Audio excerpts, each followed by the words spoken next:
అసలు fifth week nomination కొంచెం డిఫరెంట్‌గా జరిగింది. మీరు ప్రోమో చూసే ఉంటారు కానీ, ఇలా 'బిగ్ బాస్' చేయడం రాంగా? రైటా? అనేది కామెంట్ చేయండి. ఈ వీక్ అయితే డబుల్ ఎలిమినేషన్ ఉందా? లేదా? వైల్డ్ కార్డ్ ఎంట్రీ ఎప్పుడు రాబోతున్నారు? ప్రతి ఒక్కటి డీటెయిల్స్ ఈ వీడియోలో ఉంటది. Hi guys, welcome back to షెన్యూ ఎక్స్9 ఛానల్.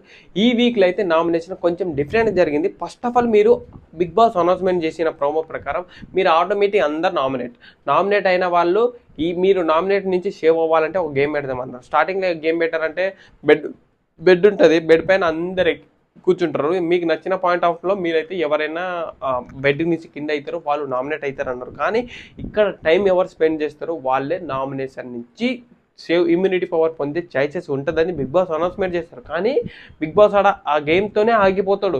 ఇక్కడ పాయింట్ ఏంటంటే ఇద్దరు ముగ్గురు నలుగురిని నామినేషన్ అయితే బిగ్ బాస్ సీజన్ 9లో ఈ వీక్ డబుల్ ఎలిమినేషన్ ఉంది కాబట్టి ఇది పద్ధతి కాదు. జనాల దగ్గర ఇలా నలుగురు ఐదుగురు నుంచి నామినేషన్ డబుల్ ఎలిమినేట్ చేస్తే రాంగ్ పోర్ట్రేట్ అవుతుందని బిగ్ బాస్ ఏం చేశారంటే ఈ వీక్లో అయితే రాము రాథోడ్కి ఇమానియల్ ఎందుకంటే ఆల్రెడీ జనాల దగ్గర పబ్లిసిటీ దగ్గర మంచి పేరు ఉంది. గోల్డెన్ స్టార్ వచ్చింది, లాస్ట్ టైం ఏమో కిరీటం వచ్చింది. అలాగే జనాల దగ్గర బజ్ క్రియేట్ అయింది కాబట్టి ఇమానియల్ని పక్కకు పెట్టి మిగతా ఉన్న 10 మెంబర్ కంటెస్టెంట్ బిగ్ బాస్ హౌస్లో నామినేషన్ అవుతారు. ఎవరెవరు నామినేషన్ అవుతుంది? భరణి శంకర్, మన సుమన్ శెట్టి, పవన్ కళ్యాణ్, డిమాన్ పవన్, రీతు, మన దివ్య నిఖిత, శ్రీజ, ఫ్లోరా, సంజన గారు. మరి వీళ్ళైతే బిగ్ బాస్ సీజన్ 9లో మన 5th వీక్ నామినేషన్లో ఉంటారు.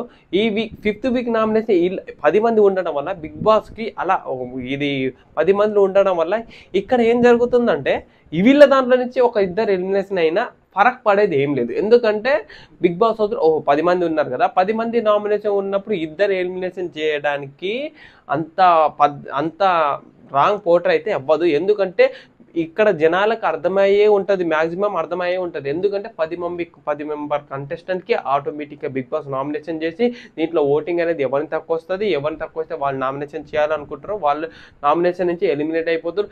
అలాగే వైల్డ్ కార్డ్ ఎంట్రీ ఉన్నారు. వైల్డ్ కార్డ్ ఎంట్రీ వాళ్ళు 100% 11కి 12కి వాళ్ళు వైల్డ్ కార్డ్ ఎంట్రీ వస్తారు. వాళ్ళ ప్రోమోలు కూడా అయిపోయినాయి, ఏవీలు కూడా అయిపోయినాయి, వాళ్ళు ఏవీలు కూడా అవుతున్నాయి, ఒక్కొక్కరు ఏవీలు అయిపోతారు. ఈ వీక్ అయితే మీరు 100% రాసుకోబెట్టుకోండి.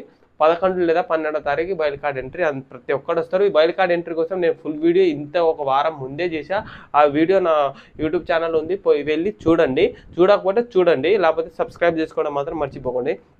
బిగ్ బాస్ అప్డేట్ కొంచెం ప్రతి ఒక్కరు తీసుకొస్తా. బిగ్ బాస్ ఇలా చేయడం వల్ల జనాల దగ్గర మంచి పబ్లిసిటీ అవుతుంది. అసలు బిగ్ బాస్ ఇన్నర్ ఫీలింగ్ ఇంకేంద్ర బాబు ముందు ఇంకా వచ్చాడు ఉన్నాయి, మీరు ఇంత దానికి సాగు అవుతారు ఏంద్రా అని అనుకునే అంత భ్రమలో ఉన్నాడు బిగ్ బాస్ హౌస్. అందుకే Bigg Boss house wild card entry డిఫరెంట్గా స్టార్ట్ చేస్తున్నాడు. మన నామినేషన్ కూడా డిఫరెంట్గా స్టార్ట్ అవుతుంది. ఇది లాస్ట్ వీక్ లెక్క నామినేషన్ ఫేస్ టు ఫేస్ మాట్లాడుకోవటం ఇట్లాంటి జరగట్లే. గేమ్ అనేది పెడుతున్నాడు. గేమ్ ద్వారా ఎవరిని నామినేషన్ చేయాలో, ఎలా చేయాలో ఏంటో బిగ్ బాస్ ఆలోచించుకున్నాం. ఎందుకంటే ఇది ఒక బిగ్ బాస్ సీజన్ 9 వేరేగా చూపిద్దామని అనుకుంటున్నారు బిగ్ బాస్. నిజంగానే వేరేగానే చూపిస్తున్నారు. వైల్డ్ కార్డు ఎంట్రీ వల్ల కూడా వేరేగా రాంగ్, అసలు నెక్స్ట్ లెవెల్ అయితే బయట పోర్ట్రేట్ అవుతుంది. జనాలకు అందరికి తెలుస్తుందో లేదో తెలియదు, కానీ మాలాంటి రివ్యూవర్ అయితే ప్రతి ఒక్కరికి బిగ్ బాస్ ఎంతవరకు పోతుంది, ఏంది రేటింగ్ ఎట్లా పెరుగుతుందో కూడా తెలుసు. జనాల దగ్గర బాగా బజ్ క్రియేట్ అవుతుంది. ఇంకోటి మీకు బ్యాడ్ అండ్ గుడ్ న్యూస్ ఏంటంటే మన ఛానల్ మీద మనం రివ్యూ చెప్పే ప్రతి ఒక్కరి మీద పెద్ద ఛానల్ వాళ్ళు స్ట్రైక్ వేస్తున్నారు అన్నమాట. ఎందుకంటే స్ట్రైక్ వేస్తున్నారంటే వాళ్ళకి వ్యూస్లు రావట్లే. మనలాంటి యూట్యూబర్లు చిన్న వాళ్ళు పొద్దున్న నుంచి సాయంత్రం వరకు కష్టపడి చిన్న క్లిప్లో లైవ్ చూసి దాంట్లో గురించి చెప్పుకుంటారు. మీరు ఇట్లా చెప్పొద్దు, మేము రిపోర్ట్ వేస్తాం, మీదేనా ఇది చేద్దామని. మీకు ఎగ్జాంపుల్ ఎవరు చెప్పాలంటే ఒక 2-3 ఉన్నారు. మెయిన్గా అయితే ఆదిరెడ్డి బ్రాడ్కాస్ట్ ఛానల్లో ఒక వాయిస్ మెసేజ్ పెట్టారు అన్నమాట. చిన్న యూట్యూబ్ మీద మేము స్ట్రైక్ వేస్తాం. స్ట్రైక్ అంటే ఏం తెలుసా? రిపోర్ట్ కూడా కాదు. స్ట్రైక్ అంటే ఫస్ట్ స్ట్రైక్ పడ్డదనుకో నెక్స్ట్ స్ట్రైక్కి ఆటోమేటిక్ అకౌంట్ వెళ్ళిపోతుంది. మీరు గుర్తుపెట్టుకుని జనాలు, ఫస్ట్ ఆఫ్ ఆల్ ఇలాంటి వాళ్ళు ఎంతమంది స్ట్రైక్ వేసినా మాలాంటి చిన్న రివ్యూరు 100 అకౌంట్ తయారు చేస్తాం. 100 అకౌంట్తో నేను బిగ్ బాస్ అప్డేట్ మీకు చెప్పడానికి రెడీగానే ఉంటా. మీరైతే నన్ను ఫాలో చేసుకోండి, సపోర్ట్ చేయండి. గుర్తుపెట్టుకోండి, నా ఫేస్ని గుర్తుపెట్టుకోండి. నేను ప్రతి ఒక్కటి నిజాలే చెప్తాను. నాకు ఎంతమంది స్ట్రైక్ వేసినా ఎవరేం చేసుకున్నా నేనైతే 10 కాకుండా 100 అకౌంట్ క్రియేట్ చేస్తాను. 100 అకౌంట్తో మీకు బిగ్ బాస్ అప్డేట్ ఇస్తూనే ఉంటా. ఇన్స్టాగ్రామ్ కూడా రిపోర్ట్ చేద్దాం అనుకుంటున్నారు, కానీ ఇన్స్టాగ్రామ్ ఎలాంటి చిల్లర రిపోర్ట్లు తీసుకోవు. ఏమైనా పబ్లిసిటీ గవర్నమెంట్ ద్వారా, గవర్నమెంట్ ఆఫీసర్ నోట్లు ఏమైనా అంటే ప్రాబ్లం ఉన్నాయి అవి ఏమైనా వస్తే రిపోర్ట్ అనేది పడుతుంది. అంతవరకు ఎలాంటి ఎవరు రిపోర్ట్ వేసినా పడదు. మీరు నన్నైతే గుర్తుపెట్టుకోండి, నా ఫేస్ గుర్తుపెట్టుకోండి. నేను వస్తే బిగ్ బాస్ అప్డేట్ కోసం చేస్తా, ప్రతి ఒక్కరు చెప్తా.